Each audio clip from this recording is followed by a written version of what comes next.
Greek students to Egypt for the purpose of their education. The following are mentioned simply to establish the fact that Egypt was regarded as the educational center of the ancient world, and that like the Jews, the Greeks also visited Egypt and received their education. 1. It is said that during the reign of Amasis, Thales, who is said to have been born about 585 BC, visited Egypt and was initiated by the Egyptian priest into the mystery system and science of the Egyptians. We are also told that during his residence in Egypt, he learned astronomy, land surveying, mensuration, engineering, and Egyptian theology. 2. It is said that Pythagoras, a native of Samos, traveled frequently to Egypt for the purpose of his education. Like every aspirant, he had to secure the consent and favor of the priest, and we are informed by Diogenes that a friendship existed between Polycrates of Samos and Amasis, king of Egypt. That Polycrates gave Pythagoras letters of introduction to the king, who secured for him an introduction to the priest. First to the priest of Heliopolis, then to the priest of Memphis, and lastly to the priest of Thebes, to each of whom Pythagoras gave a silver goblet.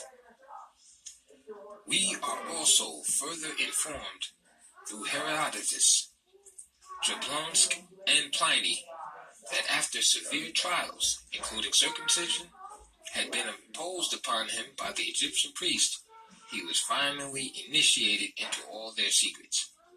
That he learned the doctrine of metempsychosis, of which there was no trace before in the Greek religion.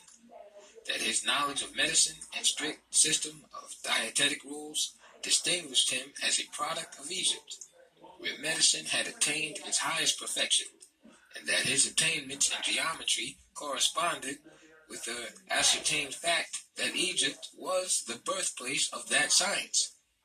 In addition, we have the statements of Plutarch, Demetrius, and Antisthenes that Pythagoras founded the science of mathematics among the Greeks, and that he sacrificed to the Muses when the priest explained to him the properties of the right-angled triangle. 3. According to Diogenes Laertius and Herodotus, Democritus is said to have been born about 400 BC and to have been a native of Abdera in Miletus. We are also told by Demetrius in his treatise on, quote, people of the same name, end quote, and by Antisthenes in his treatise on, quote, succession, that Democritus traveled to Egypt for the purpose of his education and received the instruction of the priest. We also learn from Diogenes and Herodotus that he spent 5 years under the instruction of the Egyptian priest, and that after the completion of his education, he wrote a treatise on the sacred characters of Meroe.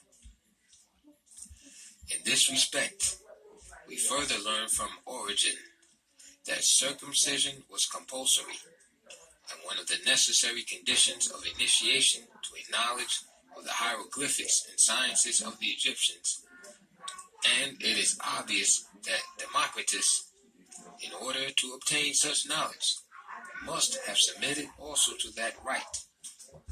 Origen, who was a native of Egypt, wrote as follows.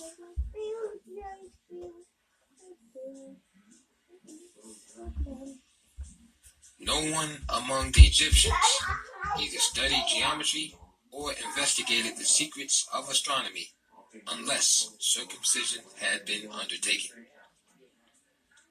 4.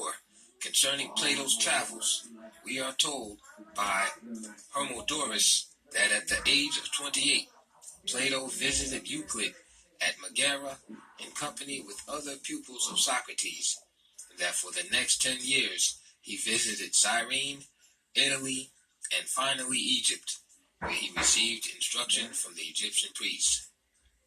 5. With regards to Socrates and Aristotle, and the majority of pre-Socratic philosophers, history seems to be silent on the question of their traveling to Egypt, like the few other students here mentioned, for the purpose of their education. It is enough to say that in this case the exceptions have proved the rule, that all students who had the means went to Egypt to complete their education. The fact that history fails to supply a fuller account of this type of immigration might be due to some or all of the following reasons. A. The immigration laws against the Greeks up to the time of King Amasis and the Persian invasion. B. Prose history was undeveloped among the Greeks during the period of their educational immigration to Egypt. C. The Greek authorities persecuted and drove students of philosophy into hiding, and consequently, D. Students of the mystery system concealed their movements. Let us remember that Anaxagoras was indicted and imprisoned, that he escaped and fled to his home in Ionia, that Socrates was indicted, imprisoned, and condemned to death, and that both Plato and Aristotle fled from Athens under great suspicion.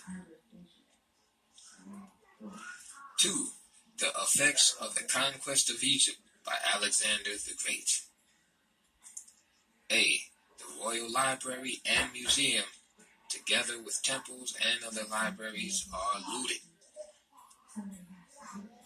As elsewhere mentioned, it was an ancient custom of invading armies